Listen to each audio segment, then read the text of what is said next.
요한복음 계속해서 9번째 설교가 되겠습니다. 그는 흥하고 나는 쇠하리라. 세상에서 가장 무서운 말이 있다면 너 죽고 나 죽자입니다. 세상에서 가장 비겁한 말이 있다면 너 죽고 나 살자. 참 예쁜 말이 있다면 너 살고 나 살자. 가장 덕스러운 말이 있다면 너 살고 나 죽자. 그림으로 보면 조금 실감이 있습니다. 너 죽고 나 죽자는 이런 그림입니다. 이 그림은 60년대 미국의 젊은이들 가운데 유행했던 치킨 게임이라는 자동차 충돌 게임입니다. 야밤에 하이웨이의 상대편에서 두 대의 차가 서로 정면으로 질주하면서 핸들을 먼저 꺾는 사람이 치킨이 되고 패자가 됩니다.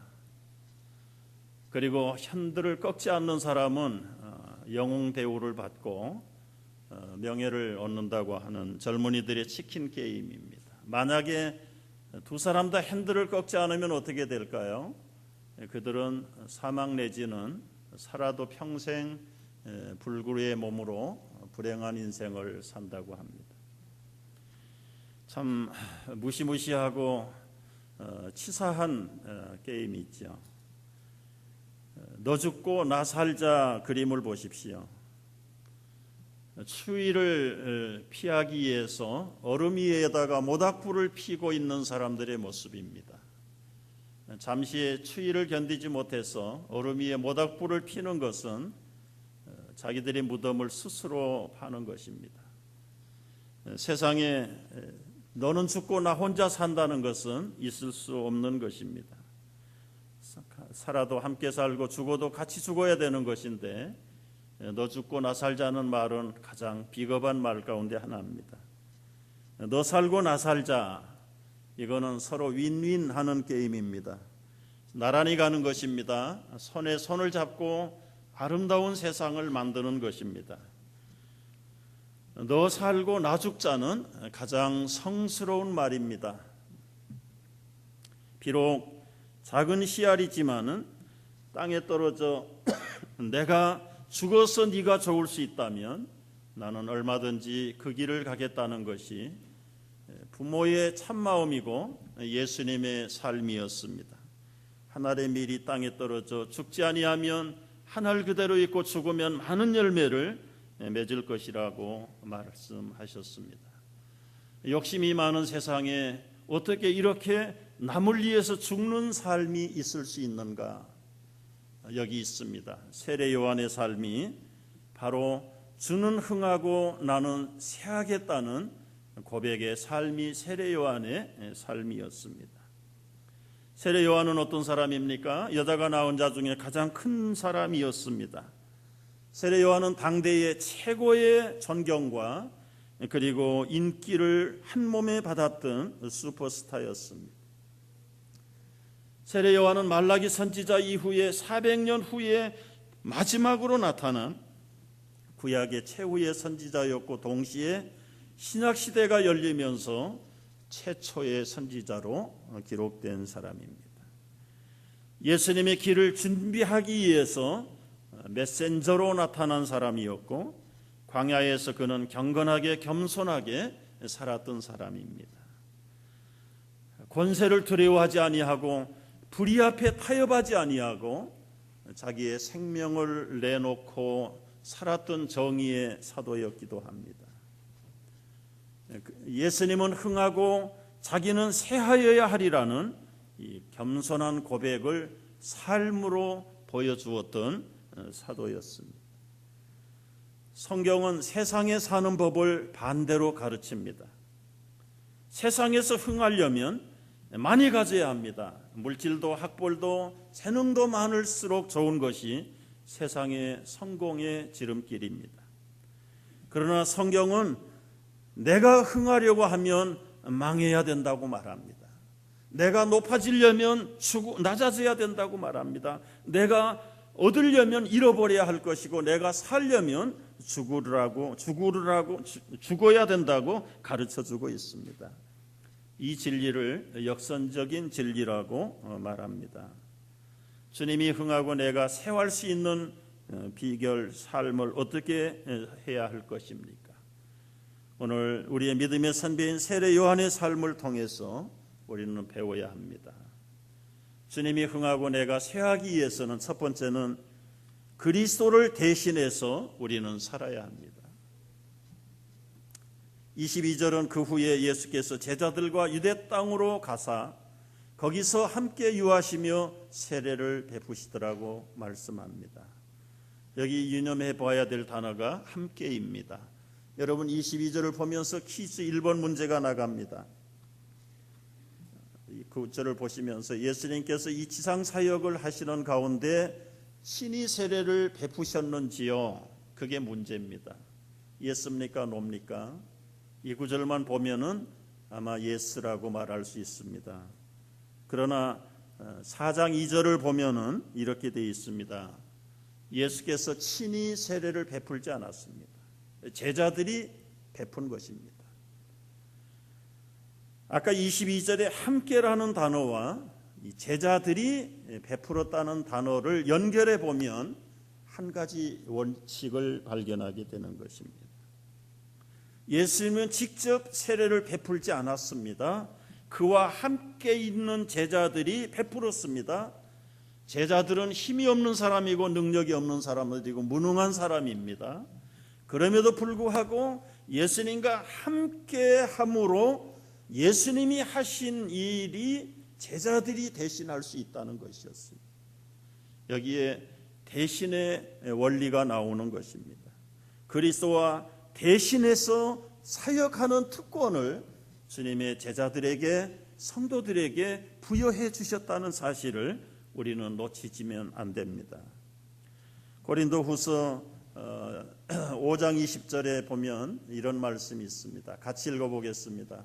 그러므로 우리가 그리스도를 대신하여 사신이 되어 하나님이 우리를 통하여 너희를 권면하는 것 같이 그리스도를 대신하여 간청하노니 너희는 하나님과 화목하라고 말합니다.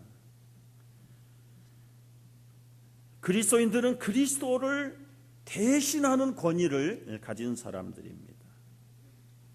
왜냐하면 그리스도의 사신이 되었기 때문입니다. 현대말로 바꾸면 그리스도의 대사가 되었다는 말입니다. 성도가 누굽니까? 그리스도가 파견한 대사들입니다. 여러분, 이런 영적인 정체성과 특권을 확실하게 붙들기를 바랍니다. 제가 토론토에 살 때 한국을 방문하고 입국할 때 이민관 앞에 입국 심사를 거쳤습니다. 당신 직업이 무엇입니까? 물었어요. 제가 I am minister라고 대답했더니 벌떡 일어나는 거예요.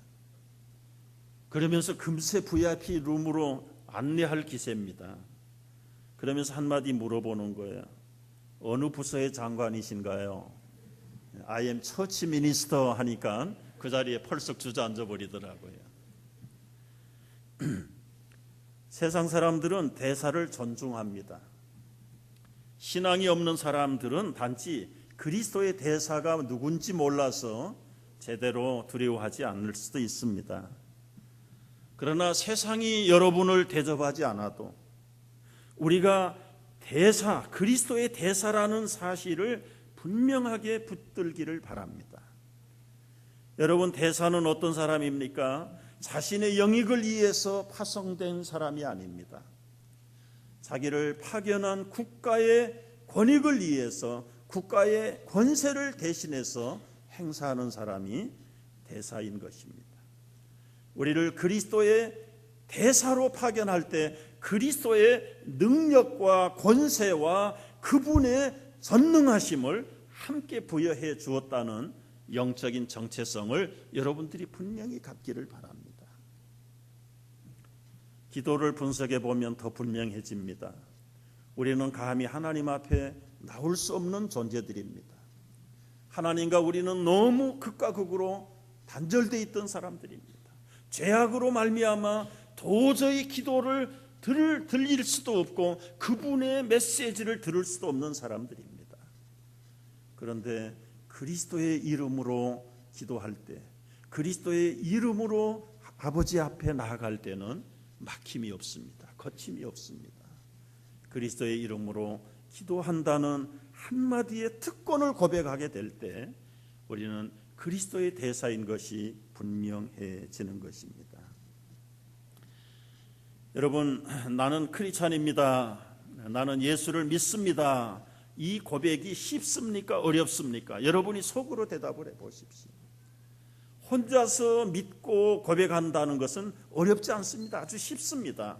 그러나 다른 사람 앞에 섰을 때 내가 크리스찬입니다라고 말하는 것이 쉬울까요? 쉽지 않을까요? 쉬울 것 같은데 그렇게 호락호락 쉽지는 않은 것을 알게 됩니다. 쉽다면 왜 망설입니까? 왜 당당하게 나는 크리스찬이라고 말하지 못합니까? 말하게 되면 어떤 책임이 따르기에 그 말을 하지 못하는 것입니까? 말하면 고백한 그대로의 삶이 뒷받침이 되어야 된다는 책임감 때문에 그렇습니다. 여러분, 코리안이라는 것에 대해 우리가 자부감을 갖습니다. 세계 어디를 가도 부러워하는 선진국 대열에 진입을 했습니다. 우리가 아메리칸이라는 미국민이라고 하는 것은 세계 어디를 가든 부러움의 대상이 되는 것 사실입니다. 여러분, 외국 사람 만나고 외국 나가서 내가 한국인이요 내가 미국인이요 말해놓고 삶이 마치 저 아프리카의 미개한 나라 백성처럼 살아간다면 그것은 앞뒤가 맞지 않는 것입니다. 내가 크리스찬이라고 고백할 때는 분명한 나의 영적인 정체성이 확실하게 드러나고 삶이 뒷받침이 돼야 된다는 책임감이 수반되는 것입니다. 따라서 내가 크리스찬이라고 고백할 때는 여러분, 나는 내려놓는 것입니다. 나를 쇠하게 하는 것입니다. 나는 세상 사람이 아니라는 것을 고백하는 것과 동일한 의미를 부여하고 있습니다. 내가 크리스찬이라고 하는 것은 내가 이 땅의 법을 따라 사는 사람이 아니라 하늘의 질서와 하늘의 법을 따라 사는 사람이라고 고백하는 것과 동일한 고백이 나는 예수 믿는다는 고백 속에 들어가 있는 것입니다.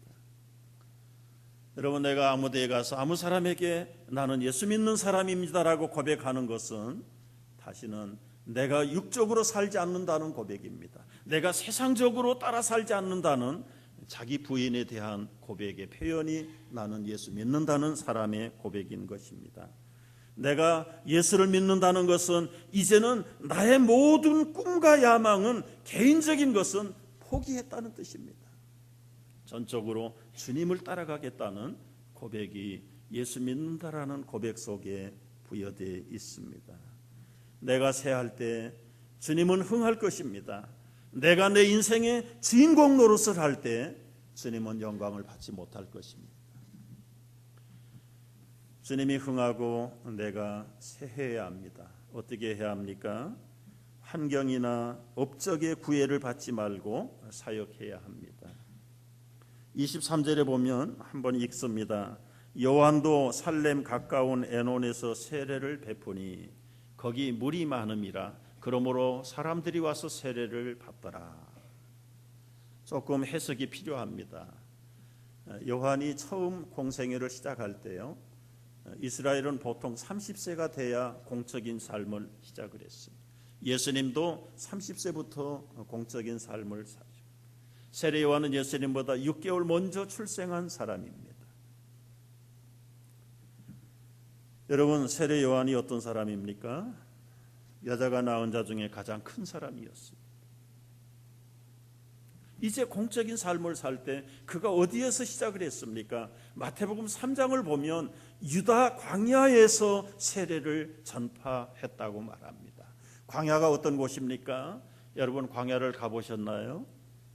나무 하나가 없습니다. 풀 한 포기가 없습니다. 물 한 방울이 없습니다. 뜨거운 떼약빛에 피할 곳이 없습니다. 먹을 것이 없습니다. 마실 물이 없는 곳입니다. 메마른 곳입니다. 생명이 누렇게 다 죽어버린 곳이 광야입니다. 죽음의 땅입니다. 절망의 땅이 광야입니다.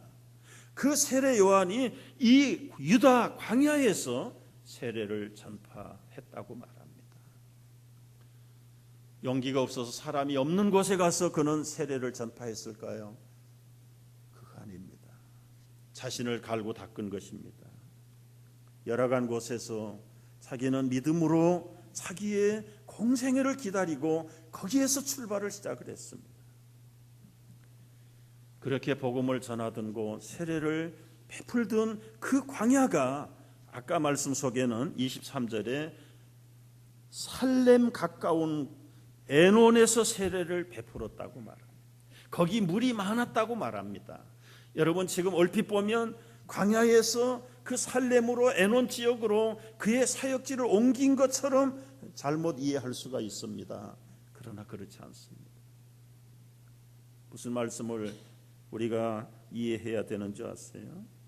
하나님은 처음부터 사역지를 보낼 때, 여러분들에게 일거리를 맡길 때 만족하고 편안하고 배부른 곳에 보내지 않는다는 사실입니다. 믿음으로 산다는 것이 물론 처음 믿음이 없는 사람들에게 맛을 보여주기 위한 일시적인 현상적인 축복이 있을 수 있습니다. 그러나 정말 사역을 사역답게 들어가는 사람에게 고난과 시련의 광야를 피할 길이 없다는 사실입니다. 우리 목자들이 왜 다 주춤하고 주저앉고 있습니까? 그 광야를 도전하지 않기 때문에 그렇습니다. 다 평안한 환경을 가져다 주기만을 기다린다면 누가 못하겠습니까? 그런데 할 것 같은데 그게 안 되는 것입니다. 여러분의 사업도 마찬가지입니다. 부모로부터 물려받은 편안한 유산의 사업은 길지 못합니다. 아브라함과 롯이 극명하게 그들의 삶을 통해서 보여주었습니다.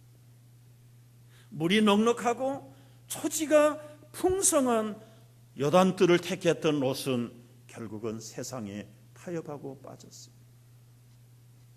풀 한 폭이 없는 산지를 선택했던 아브라함은 결국은 약속의 땅으로 만들었습니다. 여러분 세례 요한이 처음에 사역했던 유다 광야가 사역지가 바뀐 것이 아니라 주님 안에서 인내하고 주님만을 바라볼 때 그 메마른 광야가 에논 샘물이 터지는 곳이 되었습니다. 건건한 땅, 소망이 없는 생명이 없는 땅이 살렘 평강의 땅, 평화의 땅으로 변화시켜 되었던 것입니다. 여러분 믿음으로 인내하고 충성한다면 여러분의 삶이 황무지일지라도 장미꽃이 피는 것을 보게 될 줄을 믿으시기 바랍니다. 여러분 지금 어떤 환경 속에 들어가 계십니까? 광야 속에 있습니까? 가뭄과 죽음이 앞뒤로 가득 차 있습니까? 환경을 초월하십시오. 쉽지 않습니다. 환경을 바꾸라는 얘기 아닙니다. 여러분 때로는 환경을 바꿀 필요가 있습니다. 사업이 안 될 때 그 사업을 붙들어 봐야 소망이 없을 때는 가감하게 체인지업을 할 때가 있어야 됩니다. 그러나 변화를 갖는 것이 능사라고 믿는다면 하는 일마다 바꾸는 일마다 안 될 것입니다. 여러분 기적이 모든 것이 다 잘 되는 것만 기적이 아닙니다. 안 되는 것도 기적이에요. 매상이 좋고 돈을 잘 버는 사업체를 인수했다고 여러분 생각을 해보십시오. 주인만 바뀐 겁니다. 주인은 평소에 나가지도 않습니다. 그 매니저와 그 종업원들이 그대로 똑같이 운영을 하는데 주인 한 사람이 바뀔 때 되는 사람이 있고 안 되는 사람이 있습니다. 그게 무슨 기적일까요? 환경이 아닙니다. 경험이 아닙니다. 자본이 아닙니다. 하나님의 관심은 사람에게 있다는 것입니다. 여러분 세례 요한은 광야에 살았어도 세례 요한이 나는 쇠하고 나는 망하고 나는 소리처럼 사라져야 될 사람이라는 자기 정체성에 충실할 때 광야의 열악한 환경이 살렘의 땅, 평화의 땅으로 바뀌었어요.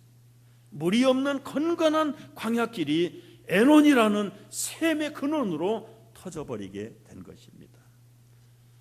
여러분 이 원리를 비밀을 깨닫고 붙잡기를 바랍니다. 세례 요한이 그런 광야에서 외칠 때 여러분 환경이 좋아서 사람들이 찾아왔을까요? 아닙니다. 아무도 사람이 살 수 없는 그 광야에 예루살렘의 온 시민들, 백성들이, 온 유다의 사람들이 구름대처럼 몰려 나오는 그 비결이 어디에 있다고 보십니까? 여러분 한국을 가보면 한 가지 참 옛날하고 다른 것들은 도시와 농촌이 많이 평준화돼 간다는 사실에 소망이 있고 감사한 것을 압니다. 특별히 음식점은 그래서 거리의 중요성을 따지지 않습니다. 이제는 전국이 반나절 길을 닦아놨기 때문에 어디든지 어느 산골짜기에 있어도 자기 특유의 맛을 잘 개발하는 소문난 음식점이 있으면 사람들이 어디에 있든지 어느 곳에 있든지 줄을 서서 찾아간다는 것을 보게 되죠. 여러분 환경을 때로는 바꿔야 합니다. 여러분들의 조건을 체인지업할 필요가 있습니다. 그러나 그거보다도 중요한 것, 환경과 조건을 바꾸는 것보다 더 중요한 것은 사람이 바뀌어져야 된다는 것입니다. 여러분 여기 세례 요한을 보십시오. 온 사람들이 그렇게 찾아와서 자기 죄를 자복하고 통회하고 세례를 받을 때 자연스럽게 세례 요한은 존경을 받는 사람이었습니다. 심지어 예수님도 세례 요한에게 세례를 받을 정도의 슈퍼스타가 되었습니다. 차고 넘쳤습니다. 그런데 이제는 판도가 바뀌었습니다. 예수님도 공생애를 시작하면서 요단강 저편에서 세례를 베풀기 시작했습니다. 요한은 요단강 이쪽에서 세례를 베풀었습니다. 영적으로 분별이 없는 사람들이 겉모양을 볼 때는 두 사람이 라이벌처럼 비춰졌습니다. 세례 요한의 세력이 오히려 훨씬 능가했습니다. 컸습니다. 그런데 시간이 흘러갈수록 세례 요한을 따르던 수많은 추종자들이 다 강 건너 예수님에게로 가버립니다. 요한의 제자들이 와서 이렇게 보고합니다. 26절이 보고사항입니다. 제자들이 요한에게 와서 말합니다. 선생님과 함께 요단강 저편에 있던 그분, 선생님이 증언하시던 그분이 세례를 베풀며 사람이 다 그에게로 가버립니다. 여러분 이건 보통 심각한 문제가 아닙니다. 이건 세례 요한의 문제뿐만이 아닙니다. 여러분의 삶에 그대로 한번 적용을 해보십시오. 여러분 가게에 수년 동안 단골하던 단골 고객들이 어느 날 갑자기 길 건너 라이벌 업체인 그 가게로 다 몰려간다면 그 가게 주인 여러분들의 심정은 어떤 심정이었을까요? 당해보지 않는 사람은 그걸 실감할 수 없습니다. 장사하는 사람은 하루만 장사가 안 돼도 다 세상이 망할 것 같고요. 하루 장사 잘 되면 세상에 떼돈 다 벌 것 같아요. 해본 분은 알아요. 내 고객을 다 빼앗긴다. 나를 추종하던 수많은 팔로우들이 나를 떠나서 저쪽으로 다 몰려가 버려요. 여러분 인기가 하루아침에 사라져버리는 것 같습니다. 인기 연예인들은 그 현실을 참지 못해서 심지어 자기 생명까지 포기하는 사람들이 있습니다. 여러분 제자들이 보고했을 때 세례 요한의 반응은 어떤 것이었습니까? 여러분들이 이런 경우를 당했을 때 여러분들의 처세는 어떻게 해야 되겠습니까? 퀴즈 문제 두 번째가 나갑니다. 여러분. 심각한 라이벌 업체에 여러분의 고객을 빼앗겼을 때, 때로는 여러분들의 업적의 열매가 감소될 때, 날마다 사업의 매상이 줄어들 때, 앞이 보이지 않을 때, 누렸던 인기들이 다 사라져 나가고 아무도 거들떠 보지 않을 때 1, 2, 3 중에 하나를 고르시기 바랍니다. 사표 쓰고 그만둔다 1번입니다. 2번은 잠시 쉰다. 3번은 그래도 계속해서 일한다. 물론 정답은 3번일 것입니다. 그러나 머릿속에 심지어는 우리의 행동 속에 사표 내지 않았지만 임시 사표 낸 사람처럼 행동하고 포기하고 말 것입니다. 세례 요한은 어떻게 처신했을까요? 요한의 삶 속에서 23절에서 해답을 찾을 수 있습니다. 여러분, 자기 인기가 다 사라지고 자기 추종자들이 다 강 건너 예수님에게로 가버렸을 때, 예수님의 12 제자도 사실은 세례 요한의 제자들이었는데 그 제자들마저 다 떠나버렸을 때 그는 사표 내지 않았어요.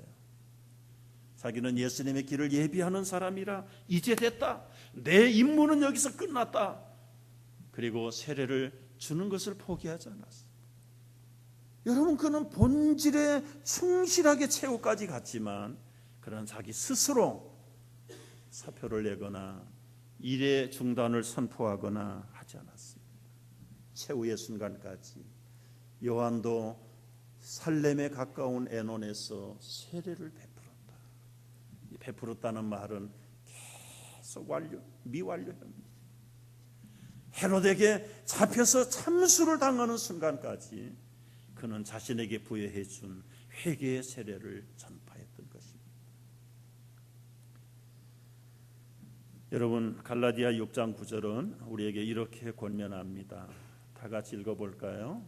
우리가 선을 행하되 낙심하지 말지니 포기하지 아니하면 때가 이름에 거두리라. 세례 요한은 자기의 영적인 정체성이 흔들리지 않았어요. 누가 흔드는지 아세요? 가장 가까이 추종하는 제자들이 와서 흔들어요. 선생님, 이제는 우린 다 거들났습니다. 어떤 비상대책을 세워야 되지 않습니까?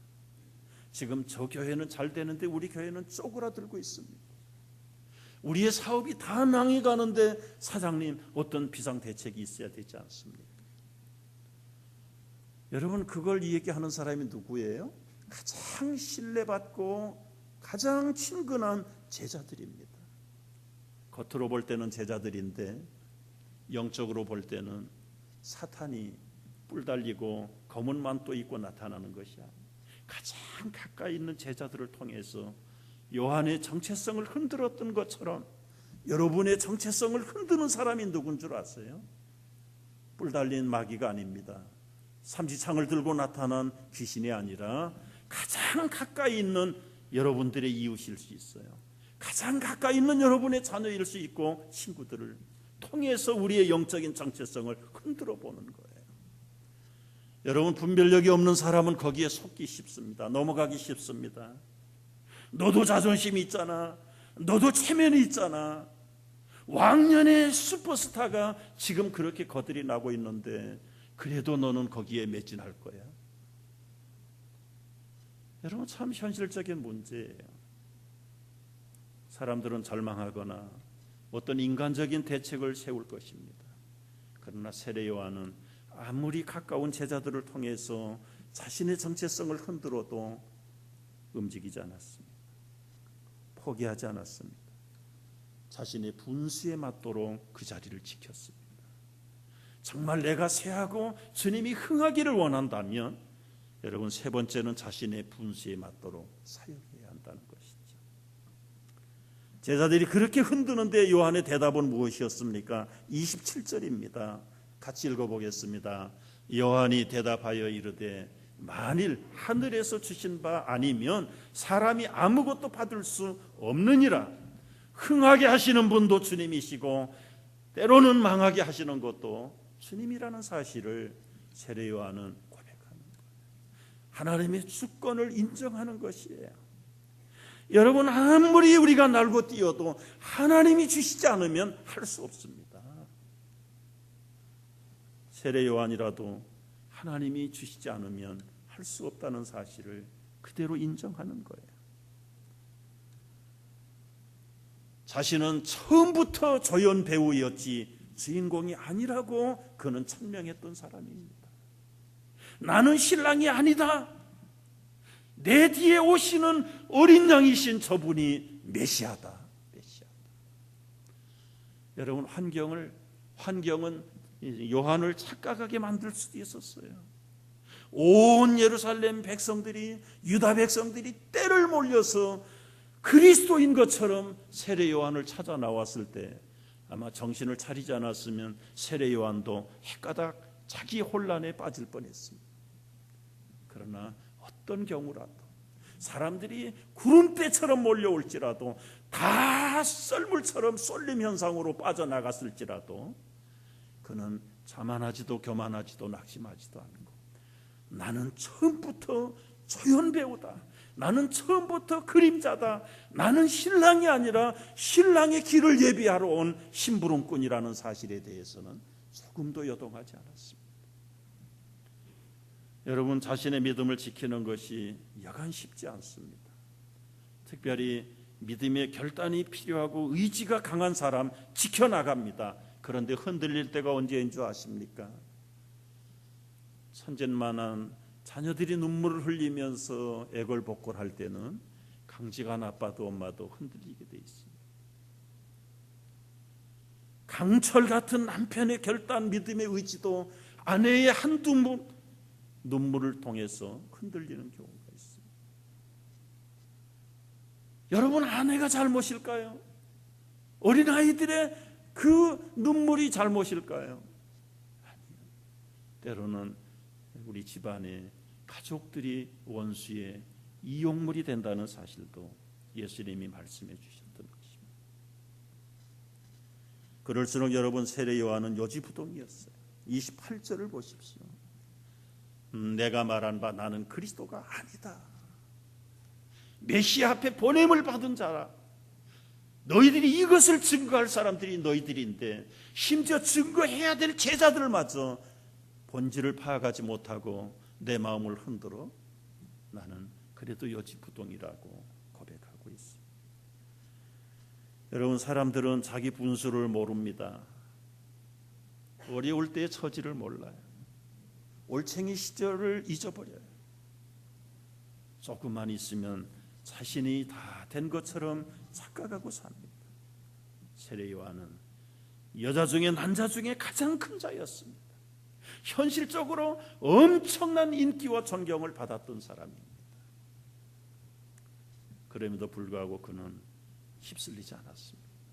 자신의 영적인 정체성에 조금도 자만하지도 낙심하지도 아니하고 나는 엑스트라요, 나는 주인공이 아니라는 사실을 처음부터 희종일관 끝까지 붙잡았습니다. 하나님은 이런 사람들을 쓰신다고 사도 바울의 고백을 통해서 성령께서 말씀하세요. 에베소 3장 8절을 보면 모든 성도 중에 지극히 작은 자보다 더 작은 나에게 이 은혜를 주셨다라고 말합니다. 자기가 가말리엘 문화생이요, 바리새인 중에 바리새인이요, 유대의 관원이라고 자부심을 가지고 현실의 높은 신분에 있을 때에는 하나님의 은혜를 은혜로 깨닫지 못했어요. 하나님을 위해서 충성한다는 것이 살인자의 참여의 반열에 섰던 사람입니다. 여러분, 주의 일은 높아가지고 되는 게 아니에요. 낮아져야 되는 것이 하나님이 주셔야만 하는 것입니다. 로마서 12장에서는 이렇게 고백을 합니다. 다 같이 읽어보면 너희 각 사람에게 말하노니 마땅히 생각할 그 이상의 생각을 품지 말고 오직 하나님께서 각 사람에게 나눠주신 믿음의 분량대로 지혜롭게 생각하라. 믿음의 분수대로 생각하라는 말은 살라는 말입니다. 유대인들은 세례 요한의 자만심을 촉발시키고 유발시켜 가지고 쓰러지게 하려고 했지만 세례 요한은 자신의 위치를 굳게 지켰던 사람입니다. 여러분, 이것이 얼마나 뼈를 깎는 자기의 쇠함의 노력일까요? 여러분, 내가 나를 지키는 것은 때로는 인기를 잃어버려도 자기의 명성이 다 물거품처럼 사라져도 그 자리를 지키는 것입니다. 내가 쇠할 때 그리스도께서 흥왕이 됩니다.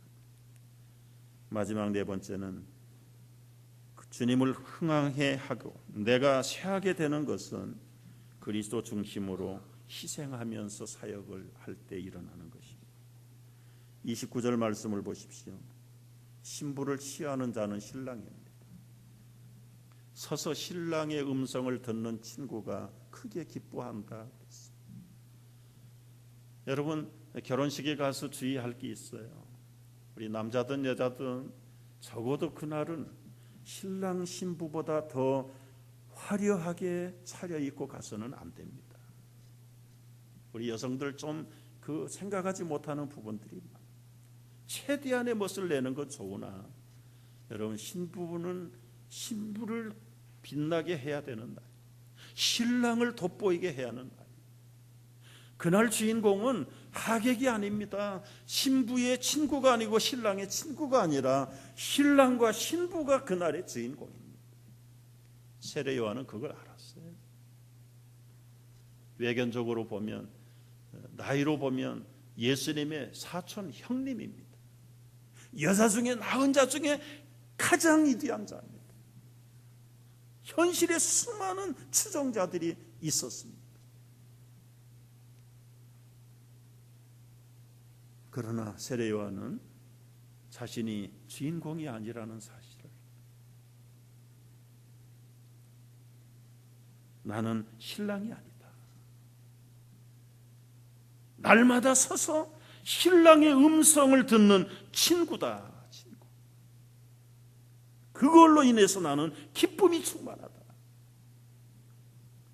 그는 흥하여야 되겠고 나는 쇠하여야 하리라. 여러분, 내가 쇠하고 주님이 흥하게 되기를 원한다면 여러분, 이 원리를 바로 깨달아야 됩니다. 여러분에게 또 물어볼 터인데 여러분 속으로 대답을 해보세요. 내가 만일 날마다 기쁨이 더해갑니까? 식어가고 있습니까? 믿음 생활 한다고 하면서 기쁨이 계속해서 샘솟듯이 솟고 있습니까? 그냥 다 불 꺼진 연기 안 나는 막대기 같이 되어 있습니다. 여러분이 지금 기쁨이 있는지 없는지, 왜 그렇게 되었는지, 거기에 두 가지 질문을 드릴 때 여러분이 한번 판단을 해보세요. 내가 지금 교회 생활을 하고 있는 것입니까? 진정으로 신앙 생활을 하고 있는 것입니까? 교회 생활을 하는 사람이 있다면 그는 시간이 갈수록 기쁨은 사라질 것입니다. 왜냐하면 지상교회는 불완전한 교회이기 때문에 그렇습니다. 교회 생활이 본질이 아닙니다. 신앙 생활이 본질입니다. 그런데 많은 교인들은 교회 생활이 본질인 줄 압니다. 신앙 생활을 비본질로 여기는 사람들이 있습니다. 주일날 왜 나오셨습니까? 신랑이신 그리스도를 음성을 들으려고 나오셨습니까? 아니면 하객들 만나서 교제하려고 나오셨습니까?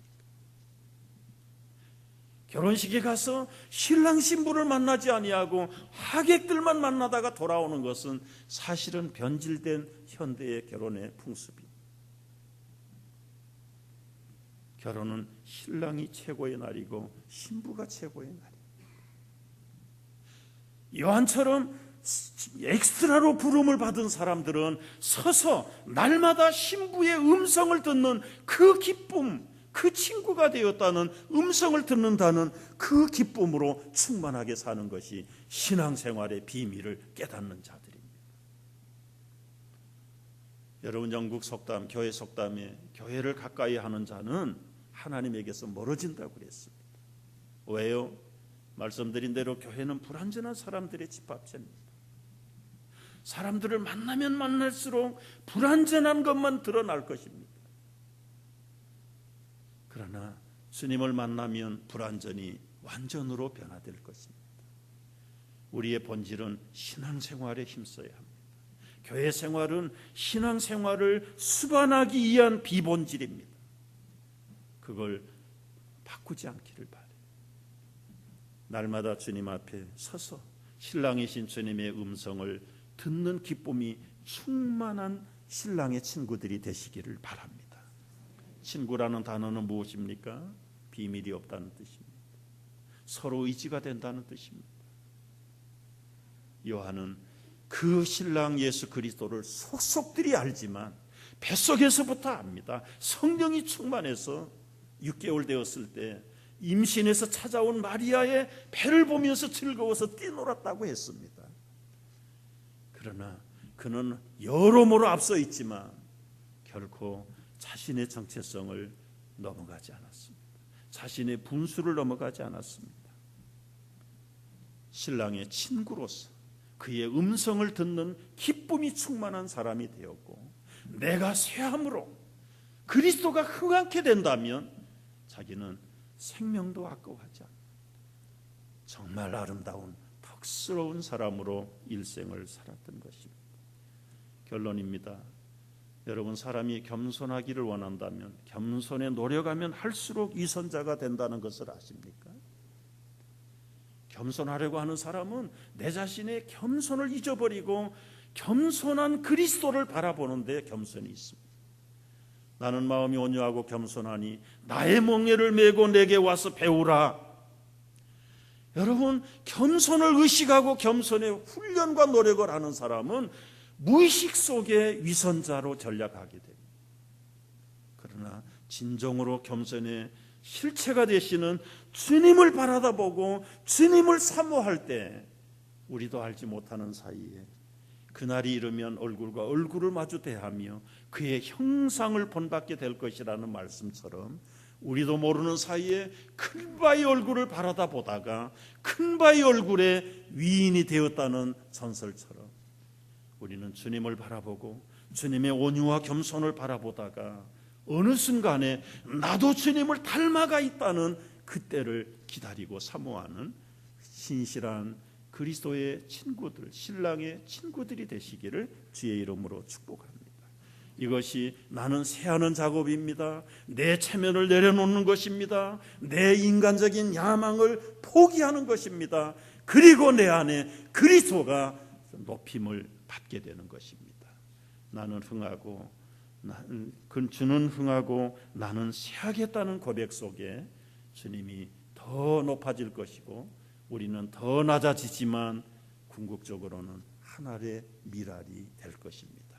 기도하겠습니다.